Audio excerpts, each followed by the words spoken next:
నా జీతం నెలకి 1.5 lakhs లక్షన్నర నా శాలరీ. అయితే ఈ వెస్టేజ్ నా ఫ్రెండ్ పరిచయం చేసినప్పుడు తన గవర్నమెంట్ ఎంప్లాయీ రత్న ఇలా పార్ట్ టైంగా చేసుకోవచ్చు, ఒక మంచి ఆపర్చునిటీ ఉందని నాకు చెప్పినప్పుడు నేను వెళ్ళలేదు. ఎందుకు? సాఫ్ట్వేర్ ఇంజనీర్ లక్షన్నర శాలరీ ఇట్లా ఉండదుగా మనకి 4 months నా వెంటబడ్డాడు. సరే చెప్పాడు నేను వెళ్ళలేదు. కొంచెం కంప్యూటర్ ముందు ఎక్కువ కూర్చోవడం వల్ల నాకు గ్యాస్ట్రిక్ ప్రాబ్లం ఉండేది.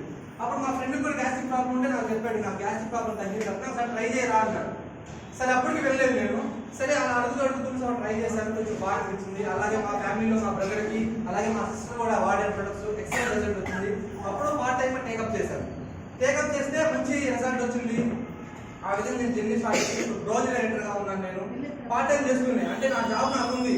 జస్ట్ పర్ డేకి మార్నింగ్ టైంలో ఈవినింగ్ టైంలో 1 or 2 hours స్పెండ్ చేస్తూ ఈరోజు రోజు రైటర్గా ఉన్నాను.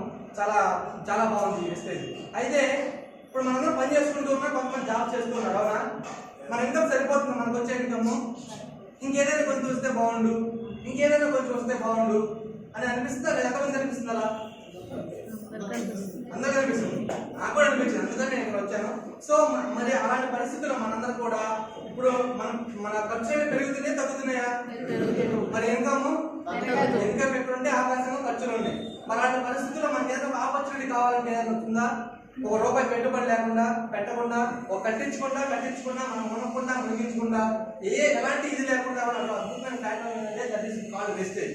కాబట్టి ఇలాంటి ఆపర్చునిటీ మనం వచ్చినప్పుడు మనందరం కూడా తెలుసుకోవాలి. అలాగే నేను 4 months వెయిట్ చేసి చాలా ఫీల్ అవుతున్నాను.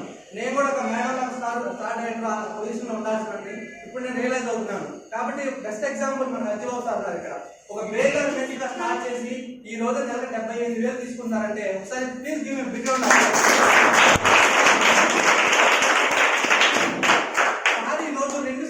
సెలబ్రిటీ చూడండి, ఏ స్థాయి నుంచి ఏ స్థాయికి వచ్చాడు. అలాంటి కళ్ళ ముందు లెజెండరీ చూసి మనం ఇలాంటి ఆపర్చునిటీ తీసుకొని చూసుకోవాలి. ఇంకో విషయం ఏంటంటే ఈ ఆపర్చునిటీ తెలియనప్పుడు అందరూ కూడా మస్తు చూసాము, చాలా చూసా ఉంటారు. క్వశ్చన్ అడగడం కావాలి, నువ్వు ఏం చూసా, నీకు ఏం తెలుసు వెస్టేజ్ గురించి? ఈ రోజు వెస్టేజ్ గురించి వెస్టేజ్ అని స్పెల్లింగ్ చెప్పరా అంటే స్టార్టింగ్ లో ఉన్న బీ తీసేసి డబ్ల్యూ స్టార్ట్ చేస్తున్నారు. అలాంటి తెలియని వాళ్ళు కూడా ఈరోజు వెస్టేజ్ గురించి చెప్పడంతో మనం చాలా మంది డిమోటివేట్ అయిపోతున్నాం. ఇలాంటి మీటింగ్స్ వచ్చినప్పుడు లక్ష అని వెళ్తున్నాం బయటికి. ఒకసారి మనం వెళ్ళి బయట చెప్పడం వల్లే నీ వల్ల ఇద్దానంటాడు ఎవరన్నా. మన ఫ్రెండ్స్ కూడా అంతే, ఇలా వస్తాడు, అబ్బో ఏదో డౌట్గా ఉందని మనకు సెలవు డౌట్ వస్తుంది. ఇలా అయిపోయి చాలా జరుగుతుంది. ఇంకేస్ నాకు కూడా అలానే జరిగింది. కాబట్టి ఇలాంటి మంచి ఆపర్చునిటీ మీరందరూ కూడా తెలుసుకొని మంచి ఆపర్చునిటీ ఇలా ఉంది. ద గ్రేట్ ఎంఎస్ఆర్ అసోసియేషన్ లో ఉన్న మనందరం కూడా నీతికి నిజాయితీకి విలువలకి ఇచ్చే వాల్యూ ఏమైనా ఉన్నారంటే ద గ్రేట్ లీడర్ ఎంఎస్ఆర్ అని చెప్పాలి. జాయిన్ అవుతుంది మన పర్సెప్షన్ ఎలా ఉంటుందంటే ఏదో సవృద్ధుకోవడం, ఏదో డబ్బులు వస్తే చూద్దామని చెప్పి నేను వెళ్ళాను. ఒకసారి బూట్ క్యాంప్ వెళ్ళిన తర్వాత అక్కడ ఎంఎస్ఆర్ స్పీచ్ ని మైండ్ బ్లోయింగ్. నాకు ఒక మనిషి ఏ విధంగా బ్రతకాలి, ఒక మనిషి ఏ విధంగా వాల్యూస్ ఉండాలి, డబ్బే ఇంపార్టెంట్ కాదు, డబ్బుతో పాటు ఇంకా ఎక్కువ నేర్చుకున్నాను. అందులో నా రోజు కనెక్ట్ అయ్యాను. ఆ ప్రాసెస్ లో నేను వెస్టేజ్ చాలా కంప్లీట్ గా ఉన్నాను.